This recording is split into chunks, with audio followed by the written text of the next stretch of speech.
이번 시간에도 지난 시간에 이어서 위성통신 분야의 출제 문제 풀이를 하도록 하겠습니다.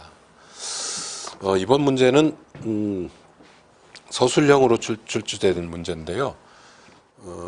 전파의 창 범위를 결정하는 요소를 나열하고 위성통신의 전파 특성 및 그 대책을 나열하시오. 이 문제 무슨 문제냐면 전파의 창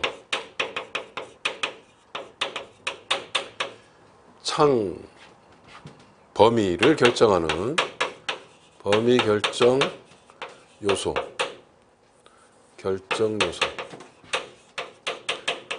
그 다음에 위성통신의 전파 특성,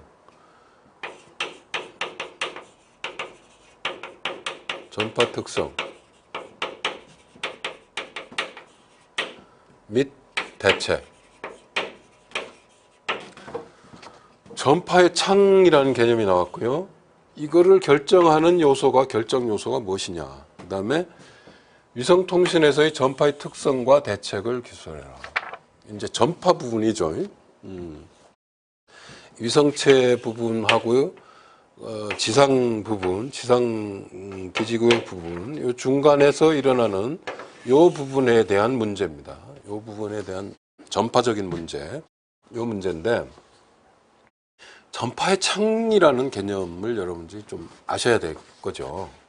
물론 뭐 다 아시겠지만 전파의 창의 개념은 어떤 개념이냐면 지상국에서 이 위성으로 보낼 때 이 중간에 걸치는 이 전파 경로상에 거치는 장애 요소들이 굉장히 많은 것들이 있어요. 어떤 것들이 있냐면 일단 지구 상공 한 뭐 10km 범위 내에 대륙권들이 있어요.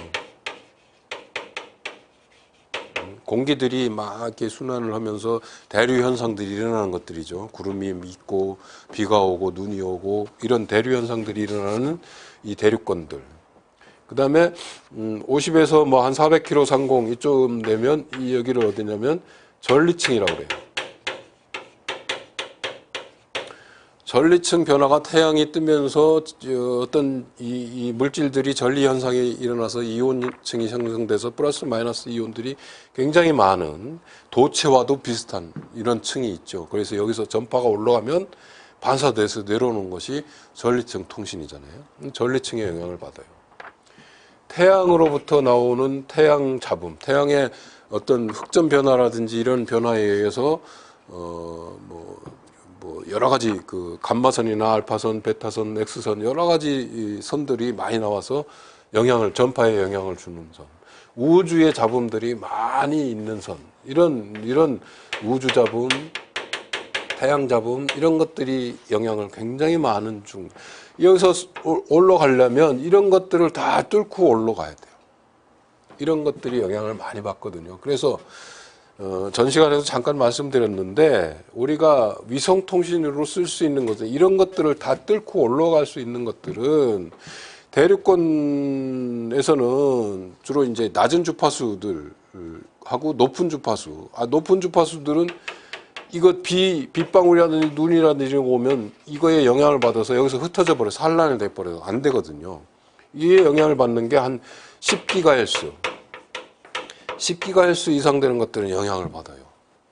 대전리층은 어떻습니까? 우리가 단파통신만 하잖아요. 단파통신인데 얘들 같은 경우는 100MHz 이하들은 영향을 받는 거죠. 그죠? 그 이상 되는 것들 올라가 버리는데 그 밑에 것들은 영향을 받아요.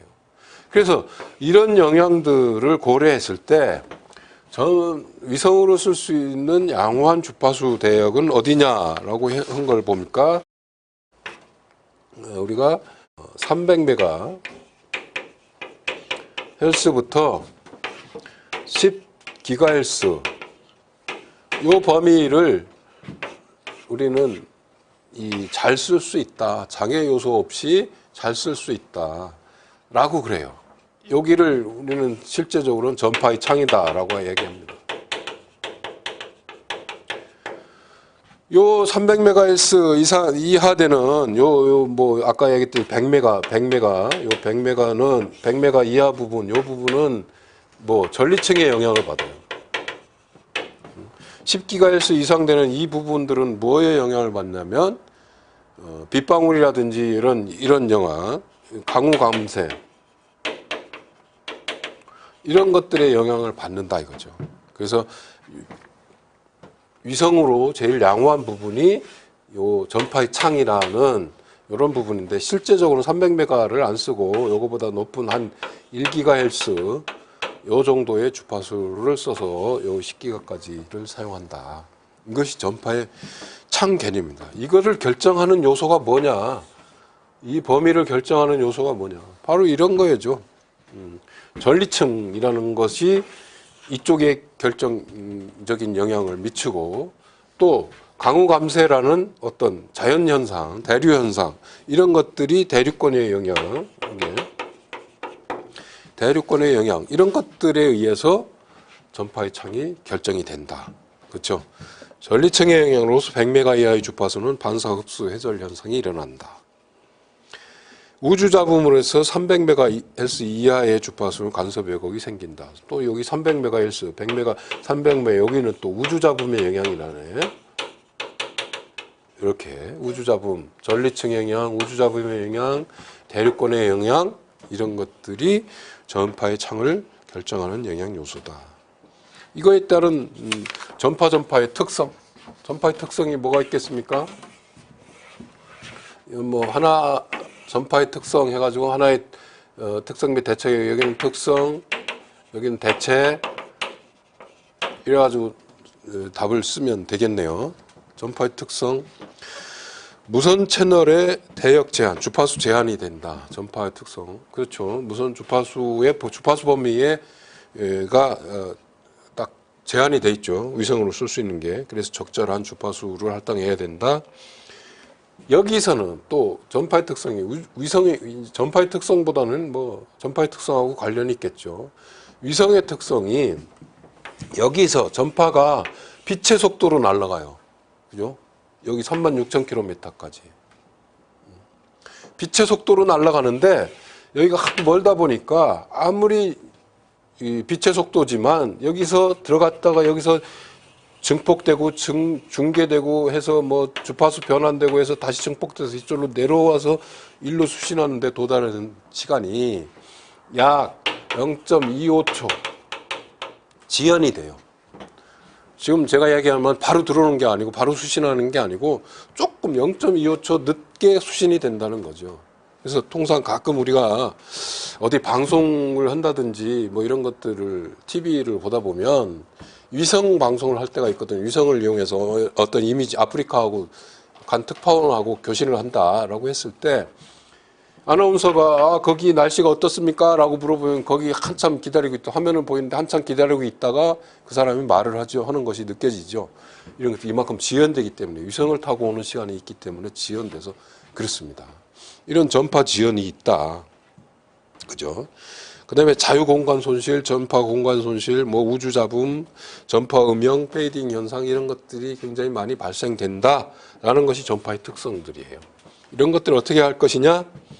AGC나 등화회로 오토 게인 컨트롤, 그러니까 이득 조정이죠. 자동 이득 조절기라든지 뭐 다이버시티 방법이라든지 뭐 어떤 코딩 방법, 채널 부호, 에러 정정 부호 이런 것들을 써서 한다든지 안테나 위치를 적절하게 선정한다든지 여러 가지 방법들이 있을 겁니다. 그런 방법들을 적절하게 사용을 해서 극복해야 된다라고 정리를 하면 될 것 같네요. 큰 어려움이 없으리라고 생각이 돼서 넘어가겠습니다. 다음번 문제가 이것도 비슷한 문제네요. 거의 비슷한 문제가 출제가 됐습니다. 104회 서술형으로 출제됐는데요. 송수신, 위성의 송수신 링크 구성 요소. 송수신 링크 구성 요소. 그게 뭡니까? 아까 얘기했던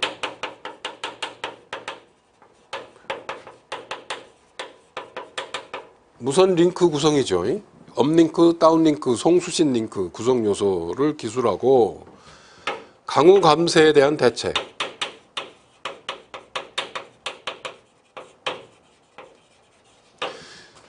무선의 송수신 링크는 뭐 업링크, 다운링크에 대해서 말해라, 서술해라 라는 얘기니까 아까 충분히 말씀을 드렸습니다. 업링크, 다운링크, 주파수도 틀려야 되고 여기에는 뭐 어떤 링크상의 어떤 장애 요소 이런 것들이 충분히 있을 수 있다. 그런 것들을 고려해야 된다. 업링크에서는 하이파워로 보내고 여기서는 저잡음 증폭기로 한다. 왜 아주 신호가 낮아서 오기 때문에 그런 것들을 써야 된다라는 것이 구성 요소고. 이제 조금 설명을 안 드리는 게 이제 강우 감쇄 대체이죠. 강우 감쇄. 강우 감쇄가 뭐냐? 전파의 창에서 봤듯이 10GHz 이상 되는 것들은 강우 감쇄의 영향을 많이 받는다. 그죠? 10GHz 이상 되는 것들은 그 파장이 굉장히 작아요. 10GHz면 파장이 얼마 정도 될까요? 제가 보니까 한 3mm 정도 되는 것 같아요. 파장의 크기가, 하나의 파장의 크기가. 그러면 빗방울이 예를 들어서 강우 감쇄다 그러면 빗방울이 이렇게 맺혀서 떨어질 거 아니에요. 여러 빗방울들이 많이 떨어질 거예요. 이렇게. 이 빗방울의 크기가 몇 미리 있을 거 아닙니까? 예를 들어 5mm다. 그러면 전파가 3mm니까 전파가 이 안으로 이렇게 간다면 빗방울보다 전파의 크기가, 파장의 크기가 적어요. 그러면 얘를 뚫고 갈 수 있는 능력이 안 되는 거죠. 큰 장애물이 되는 거죠. 큰 장애물이 돼. 그 여기서 바로 흩어져 버린다 이거죠. 산란이 돼 버리는 거예요. 그러다 보니까 저 위선까지 가기가 굉장히 제한이 된다라는 거지. 이게 강우 감쇄거든요. 그러다 보니까 감쇄가 생긴다는 거죠. 빗방울도 무시 못한다. 그 정도의 어떤 기상의 영향이라든지 이런 것들의 영향을 많이 받아요. 그러니까 단지 비의 영향을 받겠습니까? 안개의 영향을 받을 수 있고, 구름의 영향을 받을 수 있고, 눈의 영향을 받을 수 있고, 여러 가지 영향을 받을 수 있죠. 이런 것들이 어떤 영향을 받는 것이 강우 감쇄인데, 그것의 대책. 이건 어떤 대책을 써야 되느냐, 이거죠. 여러 가지 방법이 있습니다. 이 전파의 경로를 여러 가지 경로로 하면 되겠죠. 경로를. 그래서 그 경로를 여러 가지 하는 방법이 다이버시티 방법이 있어요. 다이버시티. 안테나를 몇 개 세워서 이쪽에서 두 군데서 보낸다든지 아니면 극성을 달려 수평극성, 수직극성으로 한다든지 이런 편파 다이버시티, 그죠? 수평 편파, 수직 편파, 그죠? 이런 다이버시티 방법을 쓴다. 그 다음에 이게 부딪혀서 완전히 산란되기도 하지만 또 올라가는 것도 있어요. 올라가서 내려오기도 하는데 올라갈 때 실제 감쇄되기 때문에 세력이 약해지거든요. 약해진다는 얘기는 거기에 에러 정보들이 많이 들어갈 수 있다는 거죠. 그래, 에러 정보를 제거하고 실제 정보만 뽑아낼 수 있는 기술, 에러 정정 기술이죠. 그래서 에러 정정 기술들, 코딩이라고 그러죠. 코딩, 에러 정정 기술들을 추가해서 개발해가지고 한다. 그 다음에 이득 조정, 자동 이득 조절, 아까 말씀드렸던 AGC, 자동 이득 조절기를 쓴다든지 이런 것들을 해서 한다. 그래서 실질적으로 최근에는 이런 10GHz, 과거엔 10GHz가 어떤 전파의 창이라 그래가지고 여기만 썼었는데 지금은 한 30GHz 이상까지도 주파수 분배를 해가지고 쓰고 있어요. 그만큼 이런 기술들이 코딩 기술이라든지 에러 정정 기술이라든지 이런 AGC 기술이라든지 이런 것들이 많이 개발을 해서 발전해서 쓰고 있다. 그런 대책을 여러분들이 서술해 주면 문제없이 문제풀이가 될 수 있으리라고 생각이 됩니다. 지금까지가 이제 쭉 보면 어떤 위성에서의 어떤 구성 요소, 구성체, 하드웨어적인 구성체, 그 다음에 무선 링크에서 일어나는 어떤 문제들, 이런 것들을 봤어요. 제가 세 가지 얘기했죠. 위성에서는 뭐였습니까? 구성, 그 다음에 링크, 세 번째가 GPS 개념, 위성 추기 개념이라고 얘기했잖아요. 여기 두 가지를 했습니다. 지금 이제 뭐 나오겠습니까? GPS 부분이 나와야죠. 자, GPS 측이 오차 발생 요인과 대책을 설명하시오. 105회 서술형으로 나왔는데요. GPS를 하는데 오차 발생 요인.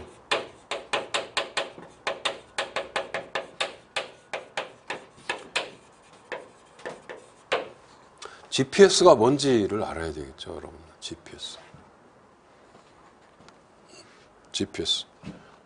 GPS가 뭡니까? 글로벌 포지셔닝 시스템 해가지고 위치 측이 시스템이라고 그러죠. 얘는 위성을 이용해서 위치 측기를 하는 겁니다. 위성을 어디 지구상공에 위성체를 GPS 위성체를 막 띄워놔요.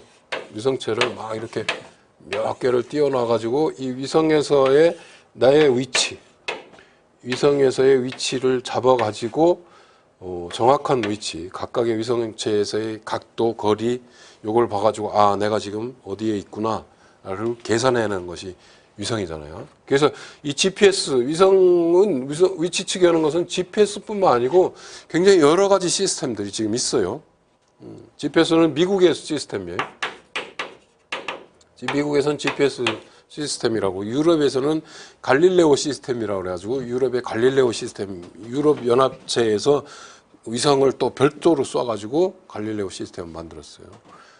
러시아에서는 글로나스 시스템이라고 해서 러시아 자체의 위성 시스템이 있어요. 중국도 시스템이 GPS 위성 시스템, 자체 위성 시스템이 가지고 있어요. 이 GPS 위성 시스템, 위치 측기 시스템은 GPS가 대표적인 건데 왜 세계 각국들은 이렇게 러시아나 유럽이나 중국이나 각자의 자국의 위치 측기 시스템을 가지고 있으려고 하느냐.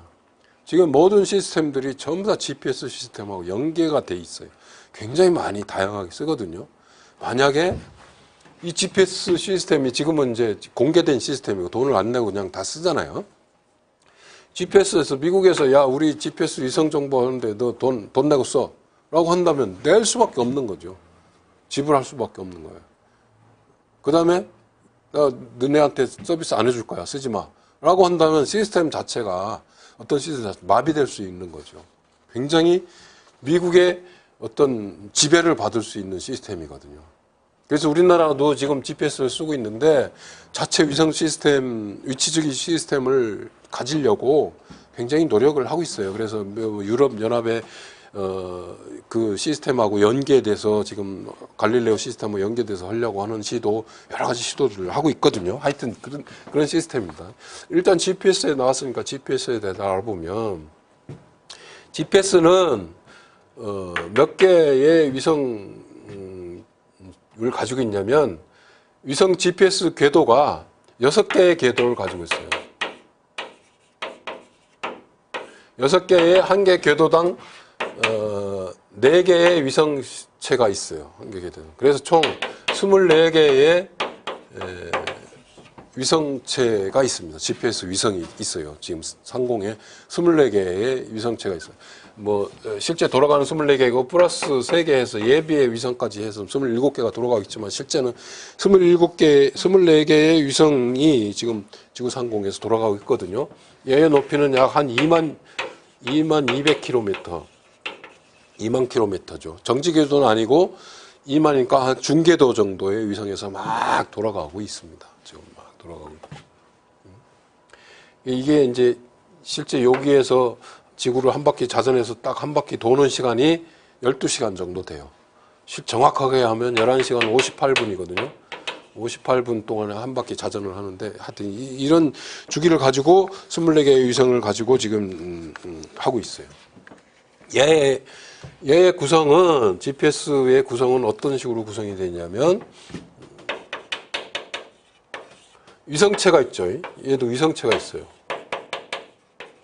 위성체는 이렇게 되어 있습니다. 24개의 2만 킬로미터 상공에서 돌아가고 있는 것이고, 그 다음에 지상국이 있습니다. 이 지상국에는 뭐가 있습니까? 뭐 관제라든지 뭐 조종 통제하는 이런 지상국이 있고, 그 다음에 우리가 사용하는 사용자 부부예요. 사용자는 굉장히 개인으로부터 여러 가지 시스템까지 굉장히 다양하게 운영돼 있죠. 요 3가지 덩어리로 구성이 돼 있다. 위성체, 사용자, 관제국. 관제국도 뭐 여러 가지 종류가 있습니다. 관제도 주관제, 부관제, 뭐 위성관제 이런 것들이 있는데요. 여기도 주관제. 주관제는 미국에 있습니다. 미국에 한 개소가 있고, 부관제는 세계 각국에 퍼져 있는데 5개로 분류되어 있어요. 그 다음에 이제 지상국은 이제 지상에서 어떤 정보를 올려주는 GPS 제어 정보라든지 이런 것들을 올려주는 이런 것들이죠. 수신자, 사용자 부분 이런 것들로 돼 있다. 위치 추기는 방법은 어떤 방법을 쓰고 있냐면 아까도 말씀드렸듯이 GPS에서 어떤 지점에 온다면 이 거리와 여기서 여기까지는 22,200km라는 거리가 있기 때문에 거리는 알아요. 그 다음에 여기서 오는 이 각도, 어떤 기준점에서의 각도, 얘의 각도. 그래서 GPS 3개의 각도를 딱 이렇게 모아보면 삼각측량법이죠. 딱 어떤 모아지는 점이 있어요. 그 점이 우리는 요 지점이다 라고 판단을 하죠. 그래서 최소 3개가 있어야 되고, 이제 많으면 많을수록 GPS 위성이, 우리 휴대폰에서도 GPS 위성 잡히는 거 보이잖아요. 많이 잡히면 많이 잡힐수록 내 위치가 정확하게 잡히는 거죠. 최소한 3개 이상은 돼야 된다.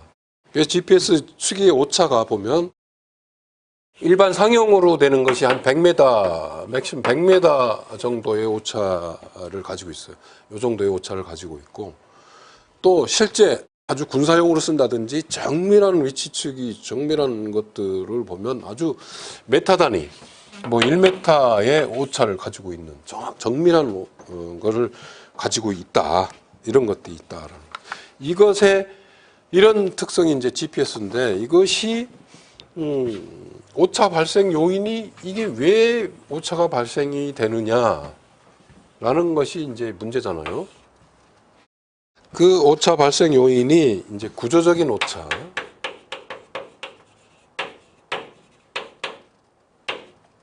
그죠? 그 다음에 기하학적 오차,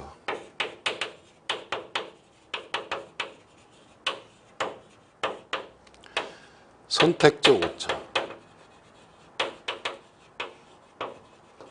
이런 오차가 있어요. 구조적인 오차다라고 하는 것은 이 위성체의 이 GPS 위성에는 얘가 위치 추기 정보를 제공하기도 하지만 정확한 시간 정보도 알려주거든요. 정확한 시간 정보를 알려줘요. 여기에는 세슘이라는 어떤 원소가 들어가지고 세슘이 정확한 클럭을 발생시키는 발진기 역할을 하잖아요. 그래서 정확한 시간 정보를 제공해 주는데 이 시간 정보에 오차가 발생될 수 있는 것. 그 다음에 궤도가 24개의 궤도가 6개 궤도에서 24개의 위성이 들어가는데 궤도상에 약간씩 차이가 나는 궤도상의 오차. 그 다음에 뭐 어떤 가다 보면 전파가 뭐 어떤 영향을 받는다든지 링크의 영향을 받아가지고 전파의 영향, 송수신기에서 발생한 오차. 여러 가지 이런 내부적인 오차. 그러니까 어떤 시스템의 내부적인 오차예요. 시스템 구성 요소의 구조적인 오차에 의해서 발생되는 것들이거든요. 이런 것들은 이제 보정항법이라는 게 있어요. 보정항법. 다음 시간에 나옵니다. 보정항법으로 오차를 이제 개선하는 방법이죠. 그런 것들이 구조적인 오차고, 기하학적인 오차라는 것은 위성 배치 상황, 위성을 배치하는 데 있어서 정확하게 어떤 거리라든지 이런 것들을 주어서 조정을 해야 되는데, 제어국에서 조정을 해줘야 되는데 이것들이 약간씩 틀려질 경우가 있거든요. 그런 것들에 대한 어떤 기하학적 구조적인 오차. 그다음에 선택적 오차. 이 선택적 오차는 미국의 정책, GPS 정책에 따른 오차예요. 이게 두 가지가 있는데요. 스탠다드 포지셔닝 시스템, 스탠다드 포지셔닝 시스템에서 이런 일반인들한테 서비스해주는 그런 오차가 있고, 하나는 정밀 추기 오차라고 해서 프레시스 오차, PPS라고 하는데, 얘는 아까 말씀드렸듯이 100m 정도의 오차를 가지고 있어요. 얘는 군사 목적이라든지 정밀한 목적으로 쓰이는 정밀 추기 오차인데요. 1m 단위의 오차를 가지고 있어요. 아주 정밀하죠. 그래서 미국의 국방성이나 어떤 군사용으로 쓰는 이걸 쓰려면 굉장히 돈을 많이 지불해야죠. 이런 목적. 그래서 선택적인 이걸 쓸 거냐 이걸 쓸 거냐의 어떤 오차 이런 오차들이 생기는데 그런 오차들은 실질적으로 개선할 수 있는 것은 보정 시스템이에요. 보정 시스템 이런 것들로 한다. 그 보정 시스템이라는 게 뭐냐면 다음 문제에 출제된 문제입니다. 다음 문제. 그래서 다음 문제로 가볼게요. 107회 때 단답식으로 출제된 문제. 위성 기반 보정 시스템 S바스 그 다음에 111회 때 서술형으로 또 한 문제 출제됐는데 GPS 추기 방법의 문제점과 S바스 도입 방안. S바스라는 거예요. S바스 위치 기반 보정 시스템이거든요. 보정 시스템.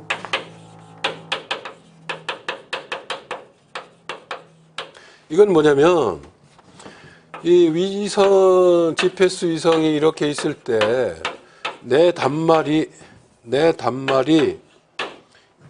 얘를 각각 수신을 해서 위치를 추기를 한다. 이것이 GPS 기본 개념이잖아요. 그러다 보니까 100m 정도의 오차가 발생이 된다. 보정 시스템이라는 것은 어떤 기준국이 있어요. 기준국이라는 게 있어요. 기준국이라는 건 위치가 이미 정해져 있어요. 딱 위치가 내 위치가 어느 정도고 좌표가 뭐라는 것이 딱 정해진 기준국이 있을 거예요. 이 기준국도 마찬가지로 위성에서 GPS를 받아요. 위성을 받아. 그러면 얘도 받아서 이걸 받아가지고 위성 위치를 계산해내고 얘도 계산해내는데 얘 계산해낸 거하고 실제 기준국이 가 있는 원래의 위치하고의 오차를 이 차이를 계산해내거든요. 그래서 얘하고 원래 오차가 한 70m 났다. 그러면 이 오차가 70m 난 거잖아요. 이 기준국의 이 70m 난 것을 보정해줘요. 70m 좌로 옮겨라. 뭐 70m 우로 옮겨라. 라고 해주는 보정 정보가 있어요. 이 보정 정보를 이 기준국에서 이 개인한테, 이 사용자한테 알려주는 거죠. 네가 받은 GPS에서 받은 이 정보보다 너는 지금 70m 우로 옮겨라. 그것이 너의 정확한 위치다. 그것이 보정 시스템이에요. 이 보정 시스템을, 이 보정 정보를 어떻게 보내느냐, 어떻게 이 사람한테 보내느냐, 이것에 따라 가지고 약간씩 틀려진다 이거죠. 약간씩 틀려져요. 어떻게 틀려지냐면 이런 정보, 이런 것이 있습니다. GPS 위성은 20,000m인데 고정 위성은 어디 있냐면 36,000이잖아요. GPS보다 훨씬 높잖아요. 이 보정 정보를 기준국에서 통신위성에서 쏴가지고 얘한테 보내주는 거예요. 위성을 이용해서 통신위성에 쏴서 얘한테 보내줘요. 바로 보내주는 거예요. 그러면 얘는 실질적으로는 GPS 정보도 받고 위성 정보도 받아서 이렇게 측정하게 되죠. 그죠? 이런 것들을 우리는 뭐라고 얘기하냐면 DGPS라고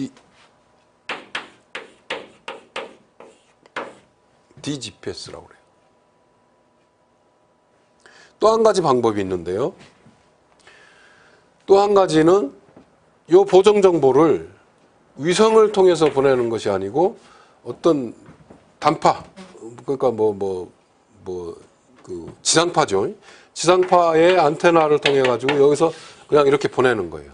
여기서 지상파의 그 신호를 받아 가지고 보내는 방식. 이런 방식도 있다. 그 문제는 이제 다음 시간에 여러분들 다시 자세하게 설명을 드릴 텐데, 하여튼 보정 정보라는 것은 그렇게 기준국에서 GPS 위성체하고 그 오차를 발생되게 해서 다른 수단을 통해 가지고 보내서 정확한 위치를 받도록 하는 방식이다라는 겁니다.